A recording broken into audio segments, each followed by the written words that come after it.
राज्यातील जवळपास 24 नगर परिषदांमधील निवडणुका पुढे ढकलल्या तर सर्व बाजूंचा विचार करून निवडणुका पुढे ढकलल्या। कायदेशीर पेच टाळण्यासाठी निर्णय, निवडणूक आयोगाचं स्पष्टीकरण।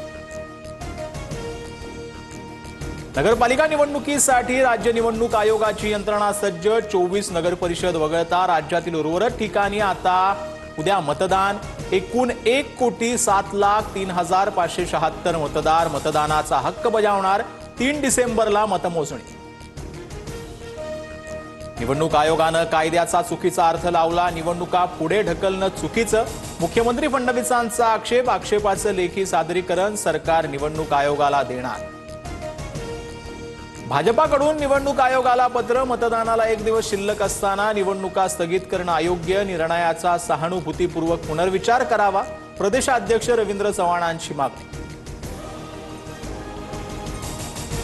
कुणाच्याही घरात जाऊन फेसबुक लाईव्ह करणं नियमात बसत नाही। सार्वजनिक ठिकाणी पैसे वाटप होत असल्यास तात्काळ कारवाईबाबत जिल्हाधिकाऱ्यांना सूचना।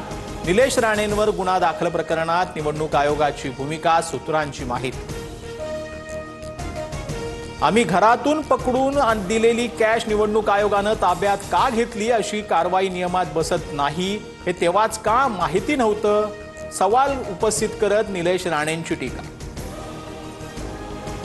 राणे विरुद्ध राणे संघर्ष होणं अयोग्य, मी चांगलं वागणाऱ्यांच्या पाठीशी, चुकीचं वागल्यास सांगेन, मुख्यमंत्री फडणवीसांची माहिती। मालवणमध्ये पैशाच्या बॅगा सापडल्या, पकडून नेणाऱ्यावर गुन्हा, मात्र ज्यांच्याकडे बॅगा सापडल्या तो भाजपचा असल्यानं क्लीन चिट। निलेश राणेंवरील गुन्ह्याप्रकरणी उद्धव ठाकरेंचं भाष्य। दीपक केसरकरांचा एक पाय भाजपात आणि दुसरा शिवसेनेत। केसरकर 2024ला भाजपामधून निवडून लढणार होते, नितेश राणेंचा पलटवार। भाजपासोबत चांगले संबंध आहेत म्हणून असे निष्कर्ष काढणं चुकीचं, लोकांच्या मनात संभ्रम निर्माण करण्याच्या हेतून आरोप सुरू। दीपक केसरकरांचं नितेश राणेंना प्रत्युत्तर। शहाजी बापूंच्या कार्यालयात एलसीबी आणि निवडणूक आयोगाचा छापा, भाजपला पराभव दिसल्यानं कारवाई, शहाजी बापूंचा आरोप। तर सांगोल्यात भाजप आणि शेकापच्या प्रचार कार्यालयाचीही तपासणी। सूडबुद्धीनं नाही तर तक्रारी आल्यानंतर कारवाई करावी लागते, कुणी सत्तेत आहे किंवा सत्तेबाहेर याच्यावरून धाड ठरत नाही। शहाजी बापूंच्या कार्यालयावरील तपासणीनंतर मुख्यमंत्र्यांचं भाष्य। पुण्यात भरधाव खासगी बसनं 5 शाळकरी मुलांना चिरडलं, दोघांचा दुर्दैवी मृत्यू तर 3 जण जखमी। आयटी पार्क हिंजवडी परिसरातील घटना।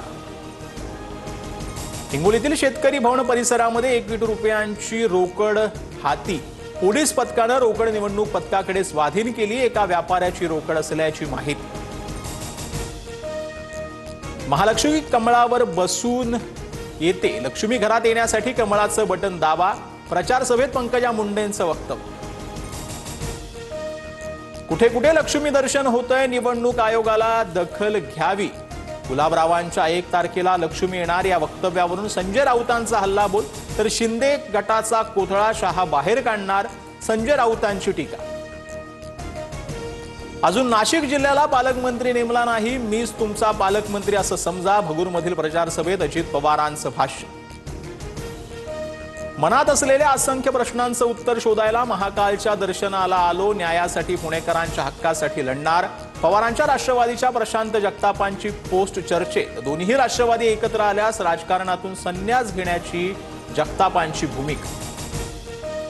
नृत्यांगना गौतमी पाटीलकडून काँग्रेस उमेदवाराचा प्रचार, चंद्रपूरच्या मूल शहरात गौतमीचा भव्य रोड शो, नागरिकांसह कार्यकर्त्यांची मोठ्या संख्येनं उपस्थिती। अजितदादा शिंदेंसह 20 नेत्यांच्या अडचणी वाढल्या, मतदारांना प्रलोभनं देण्याच्या वक्तव्याची निवडणूक आयोगाकडून गंभीर दखल। संबंधित ठिकाणांच्या जिल्हाधिकाऱ्यांकडून आयोगानं तात्काळ अहवाल मागवला।